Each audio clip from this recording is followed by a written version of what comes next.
Welcome, everybody. Today I'm joined by a very special guest, Jeff Waldorf, veteran in this space, absolutely has immense knowledge about the independent media space and progressive politics. And I just want to say thanks for taking the time to slum it, as it were, on the little show that could, Jeff. Well, thank you, Jesse. No, I've been really looking forward to having a conversation with you. I wouldn't call it slumming it because you have a wonderful audience. There's a lot of overlap between our audience. Sure. Your name comes up all the time. And it's like I've got to get some time to hang out with Jesse, pick his brain a little bit, have a little fun, go after the fash, and of course after so-called liberals, Democrats, whatever, who don't exactly, uphold our values. I said this today in a video earlier that I don't want to be the guy who is constantly reminding the audience that not all people who have D next to their name are progressives. Not all people who proclaim themselves or caucus with Democrats are actual liberals who have the best interest of the American people in mind.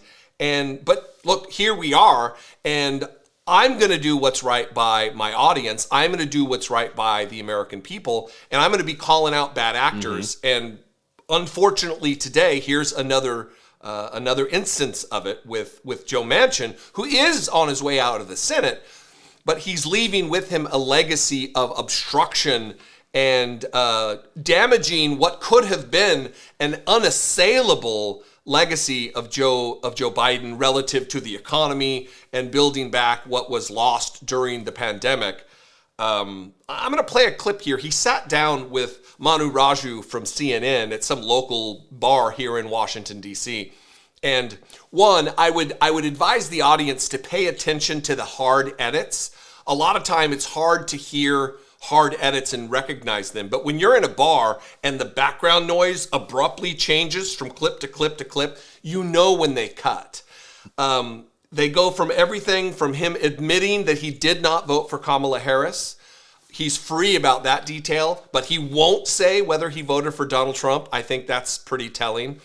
And then they move into this thing where he was at the Army-Navy game with Donald Trump, and they get into the fact that why is he glad-handing with Donald Trump and sharing space with Donald Trump and speaking so highly of Donald Trump, even though he voted to convict him in his impeachments for, one, attempting to end democracy in America. Maybe I gave too much of a summation. Let's just play the clip, and I'm going to ask for your reaction on the other side. You told me that you were not going to vote for Kamala Harris. So who'd you vote for? That's mine.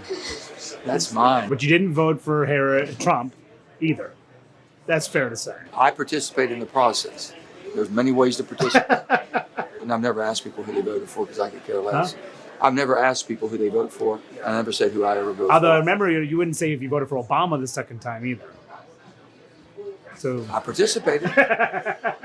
But you did vote for Biden, and you did vote for Obama the first time. Correct. First times. Yes. But the second time you won't say.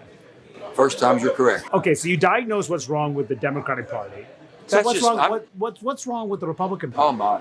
Well, from the standpoint, just common sense. Okay, some gun sense. So you think they're too extreme on the issue of guns? They're too extreme. They're just common sense. But besides guns, what would you say the problem is with the GOP? Well, I'm just saying right now from the GOP has gone just, they haven't taken serious the debt, and they've always been debt concerned. They haven't taken debt. No one's even talked about it. I remember you told me that you thought Trump was a threat to democracy at one point. I mean, you were very concerned. January 6th was a bridge too far for me, and I think they all know that. But I got along fine with him. We still get along. We're friendly. You were in the box this weekend in the Army-Navy game. It wasn't that I was invited, but I wasn't thrown out. You weren't invited? No, I mean, they were just very cordial. Uh-huh. I was up in that area, and it's very close to that box.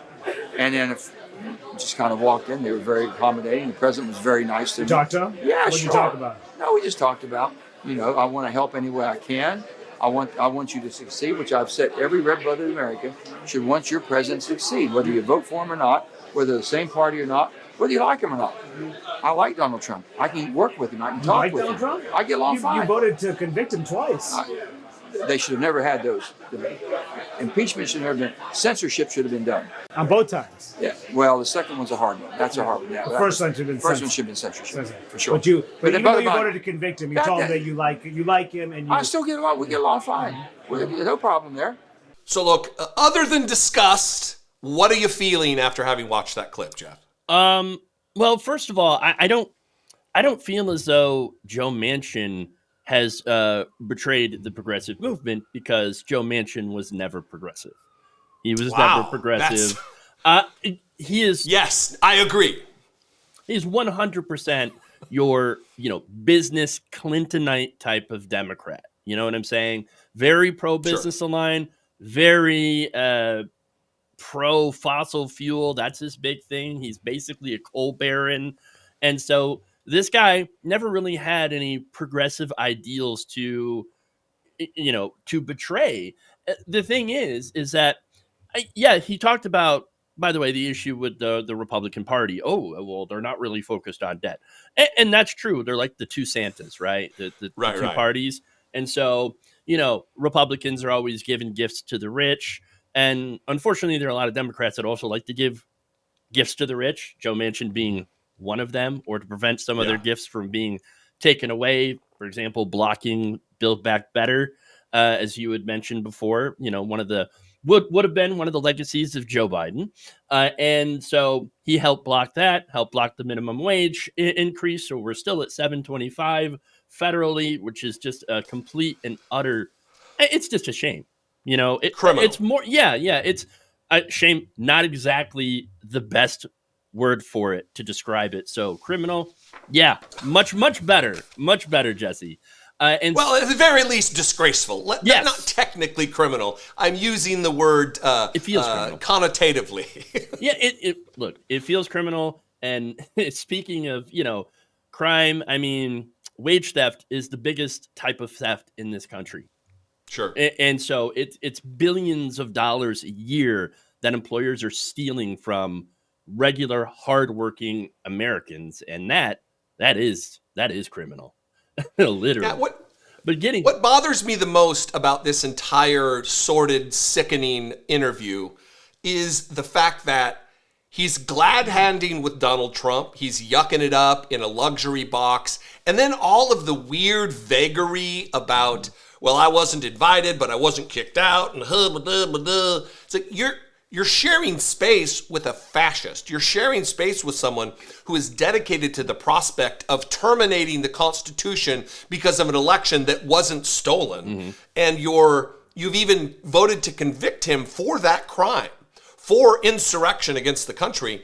And yet you're still willing. I like him. He's a good guy. Yeah, that doesn't. I still get along with him fine, he says. I have no problem there. Unfortunately, there is a portion of the American people, especially within the Democratic Party, Joe Manchin, that does have a problem with him and his assault on the very fundamentals of our democracy. Are you equally disgusted as the bombastic Jesse Dollemore? I just look. None of this comes as a surprise to me. Okay, sure. And so it's really hard to to really feel anything towards Joe Manchin. He is someone that I have always had issues with. Okay. And getting back to the glad handing with Donald Trump, as you're saying, the thing that's real frustrating about Democrats, some of the Democrats these days, is a person from the right is nice to me. Therefore, I like that. Oh, they're so much nicer and so much more respectable over here on the MAGA side. Can you believe that? And these lefties are so angry at us. They're always so mad. They're always yelling at us. Well, that's because you're not doing your job. You're not representing the people. You're not passing things like a minimum wage, a living wage. You're not doing your job to help labor. You're not doing your job to help the environment. Of course, people are going to get mad at you. People on the left, because we actually demand things, whereas you can see the priorities on the right. They're not nice to me. they call me mean things. They call me racist when I say bad things against Mexicans and black Right. people. They call me a bigot because I don't think trans people should have equal rights. But the right wing, they're nice to me. They're nice to me. So I like that. No, it frustrates me. It is a lot of the self-proclaimed progressives who have gone this way, who are now trying to glad hand, and I'm talking about elected officials like John Fetterman, and I'm talking about other people in our space. One of which I did a video about today, who shared a stage with Charlie Kirk. This is all anticipatory obedience. This is trying to give credit where no credit is due, trying to find space of agreement when how is that going to help the movement? How is that going to help oppressed and marginalized people? It's not going to help the trans community. It's not going to help black folks. It's not going to help the poor and working class. It's not going to help women recapture the constitutional right to abortion. All it does is to legitimize a movement that is dead set and as a stated objective with both Project 2025 and Donald Trump's constant stream of nonsense from his tweets and his whatever the hell they're called over on True Social, his commitment to destroying the country. I have no time for it and no space for it. What do you think? Yeah, I mean, look, I don't see when it comes to Trump, he's not gonna lower the price of groceries. Okay, he's not gonna lower. No. This is gonna do nothing to lower the price of eggs. This is gonna do nothing to lower the price of gas. This is not gonna do anything to help working people. Donald Trump and his friends are setting up his billionaire cabinet. Okay, he has assembled like the Avengers of billionaires. Okay, worse than the first time. Worse than the first time. Way wealthier. And I believe that he is doing that so that he can enact the biggest robbery of the American people, American government that we have ever seen. And I talk about it all the time, how they're getting ready to rob us. And so I can't sit there seeing what, grifters like him do, because that's what he is and what he's always been. He has always been a grifter. Seeing people try to play nice with it and to give him the benefit of the doubt.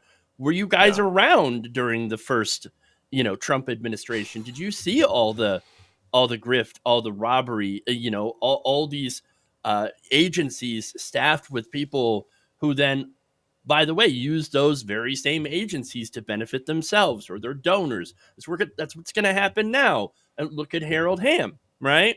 Is one of the big, giant mega donors behind the Interior Secretary, okay? The incoming Interior Secretary.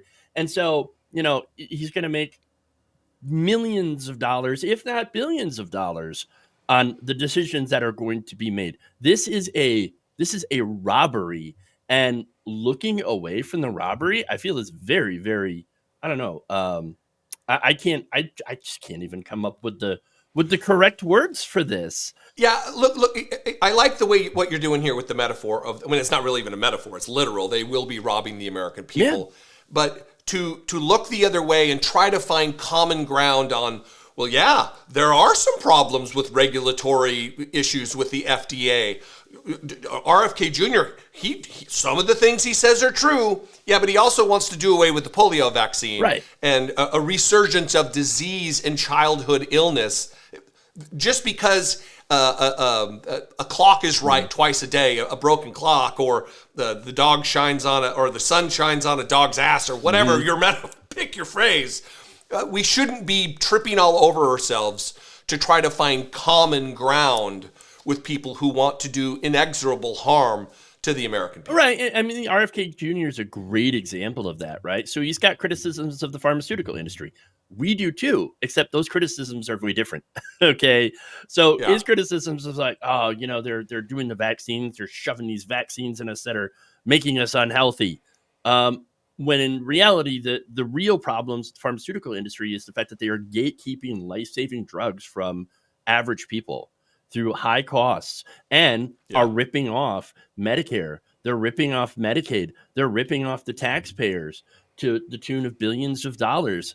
Doing this R&D that is funded by the taxpayer, taking the results of that R&D, privatizing it, and then charging us more money back to use those life-saving drugs. And so that right there, I mean, yes, you can, there is common ground when it comes to, we don't like big pharma, but when you really look at it, is it really all that common? Is it the same arguments, or is it something completely different? And so that's what you have to look at. You have to look at those arguments that they're making. You have to look at why we, don't like certain agencies or certain agencies' decisions, and have to say, well, are we on the same page on this? And more importantly, what are we going to do about it? If there is to be any sort of common ground, then what's your solution to it? Is your solution going to harm more people than it is going to help? And if that's the case, then I'm not with you. Yeah, in many ways, I do believe it's a zero-sum game. Well, listen, if the audience would like to share in more of these unassailable opinions of yours, where can they find you? You can go to my YouTube channel, youtube.com/logicallyleftist. And if that doesn't work, Waldorf Nation. YouTube's kind of weird about updating channel names, but you can check that out. Or I'm at jeffwaldorf.bluesky or .bsky.social. That's my social media. And check those out. Give me a follow. Subscribe if you like what you see. And other than that, I mean, just here I would amend that. I would say subscribe. Oh yeah. And then if you don't like what you see, then you can unsubscribe. But just go in with good faith. Go in a measure of good faith and subscribe right away. There you go. I endorse your content and your channel. Thank you. That endorsement means nothing, probably even with my audience. But here we are. Hey, it's nice, and I appreciate it. Well, I appreciate you joining me today, and we should make this more of a regular thing, not be such strangers, Jeff. Hey, that sounds like a great idea. Awesome. Well, listen, I will link below to your socials and your channels. Anybody who wants to connect with you can do so there. And I very much appreciate you joining me and for your analysis on what should be talked about more. Thank you.